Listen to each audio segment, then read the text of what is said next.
Lorsqu'on réalise des mouvements de musculation, peu importe l'objectif, on se retrouve vite confronté au problème de l'exécution. Que ce soit pour tirer un bénéfice précis d'un mouvement, pour compenser un manque de mobilité ou pour d'autres raisons, il existe de nombreuses manières de réaliser chaque mouvement. Parmi elles, nous pouvons citer un exercice relativement répandu, le squat, ainsi qu'une modification fréquemment observée, le fait de surélever les talons. Mais à quoi cet ajout sert-il réellement? Qu'est-ce qu'il apporte et quel point impacte-t-il?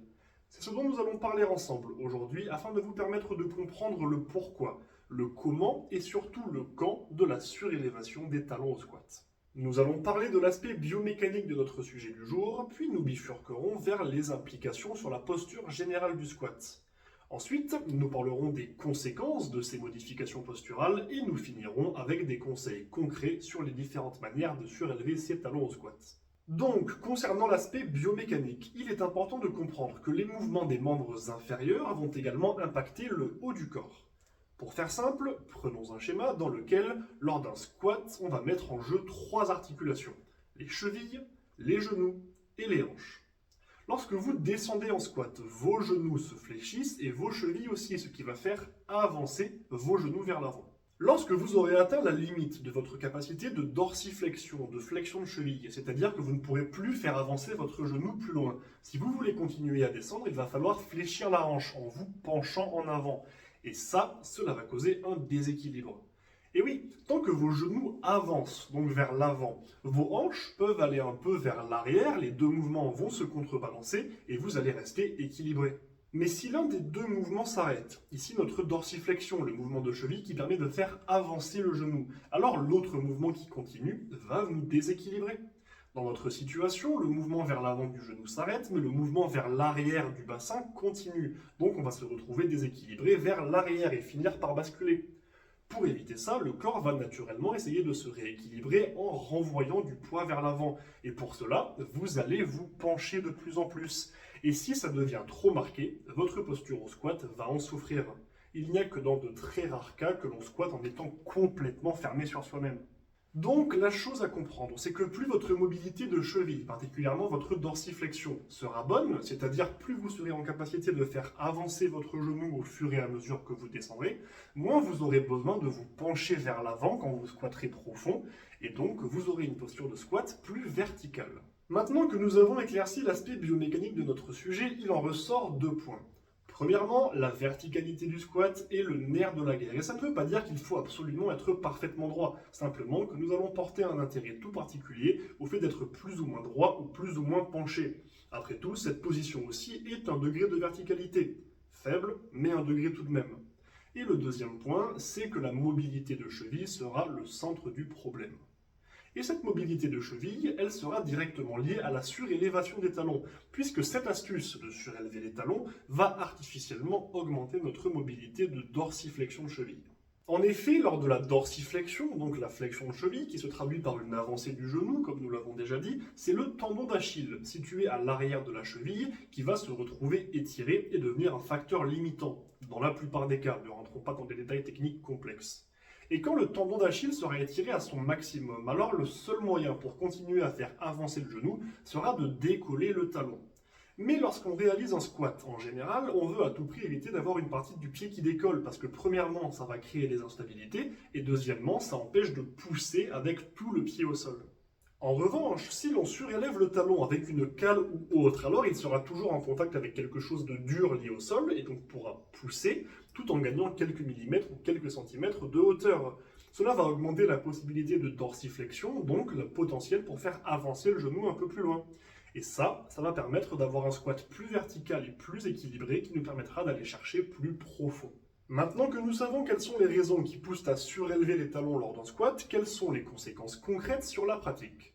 Eh bien, il y en a plusieurs, et la première dont je souhaite parler est posturale, l'amélioration du butt wink. Un butt wink, pour rappel, c'est un problème postural au squat au cours duquel, en position basse, le bassin vient passer en rétroversion de manière incontrôlée, c'est-à-dire que la zone lombaire vient s'arrondir. Cela se traduit par une perte de tension et par une position lombaire qui peut présenter plus de risques, surtout si elle n'est pas maîtrisée, mais subie.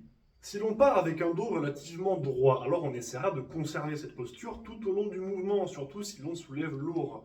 Et plus on penche le buste vers l'avant parce qu'on est obligé à cause de manque de mobilité, plus on a de chances d'observer de perte de rigidité et d'arrondissement de la zone lombaire, ce fameux butt wink. En revanche, avec un squat plus vertical, il sera plus facile de garder une posture neutre et bien gainée. Concernant les autres conséquences d'une surélévation des talons au squat, nous pouvons également parler des quadriceps. En effet, pour atteindre une profondeur donnée en squat, selon que l'on partage la flexion entre plusieurs articulations ou non, on n'obtiendra pas exactement les mêmes degrés de flexion. Par exemple, lors d'un squat, si l'on vient fléchir les genoux et le buste, alors pour atteindre une profondeur donnée, la flexion totale va se partager entre ces deux articulations qui atteindront chacune un degré de flexion plus petit. En revanche, lors d'un squat très vertical, pour atteindre la même profondeur que cité précédemment, comme la hanche va rester beaucoup moins fléchie, alors la majorité du mouvement sera causée par l'articulation des genoux. Or, vous le savez sûrement, les quadriceps étant entre autres extenseurs de genoux, plus ces derniers seront fléchis, plus les quadriceps seront étirés en position basse, et plus ils devront fournir de travail pour retendre les genoux et revenir à la position initiale. Donc, un squat vertical est un excellent outil pour renforcer les genoux en position de flexion, notamment le tendon patellaire, ainsi que pour développer vos quadriceps. De plus, comme les muscles de la chaîne postérieure, notamment lombaire, grand fessier et ischio-jambier, sont responsables de l'extension de hanche, plus vous pencherez votre buste en avant lors d'un squat, donc avec de la flexion de hanche, plus ils vont travailler pour fournir une extension de hanche en vous ramenant en position initiale. Donc, si vous avez quelques douleurs, notamment au niveau des lombaires, du bas du dos, une solution à court terme pour les soulager sur le squat peut être de chercher un mouvement plus vertical. Et je dis bien à court terme parce que de 1, on n'a aucune preuve que cela va vous aider, peut-être que le problème de la douleur ne vient pas d'ici, et deuxièmement, pour vous sentir mieux sur le long terme, il ne faut pas seulement corriger, mais il va falloir trouver et soigner la cause de vos douleurs pour que vous ne souffriez plus lorsque vous squattez, même si vous n'êtes pas parfaitement vertical. D'ailleurs, nous pouvons observer la relation entre la profondeur du squat, la verticalité de la posture et les capacités de dorsiflexion chez les athlètes comme les powerlifters, pratiquants de force athlétique, et les haltérophiles. Ces derniers doivent avoir un squat très vertical pour ne pas laisser échapper la barre qu'ils tiennent sur leur clavicule et non sur la nuque, mais également très profond pour pouvoir aller la chercher le plus bas possible. On observe donc chez ces athlètes un buste très peu incliné, donc la verticalité dans le squat, ainsi qu'une amplitude très marquée et une très forte dorsiflexion qui est encore plus appuyée par le fait qu'ils portent des chaussures avec des talons rehaussés lorsqu'ils font de l'haltérophilie.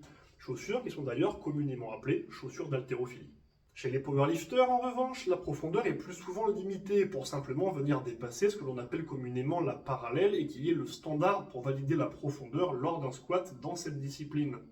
Dans cette situation, on observera des dorsiflexions moins marquées et des bustes beaucoup plus penchés, notamment avec ce qu'on appelle le low bar, un placement de la barre beaucoup plus bas sur le dos.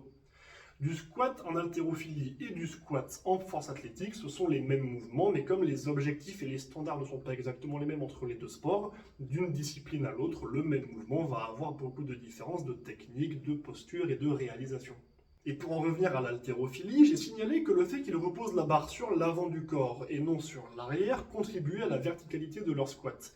Et c'est là une variante de squat qui peut vous aider à rester bien droit, vertical et équilibré sans pour autant surélever les talons, les squats chargés antérieurement, c'est-à-dire les variantes de squat où la charge sera posée sur l'avant du corps, comme le front squat, le squat zombie, le squat gobelet, le squat zercher.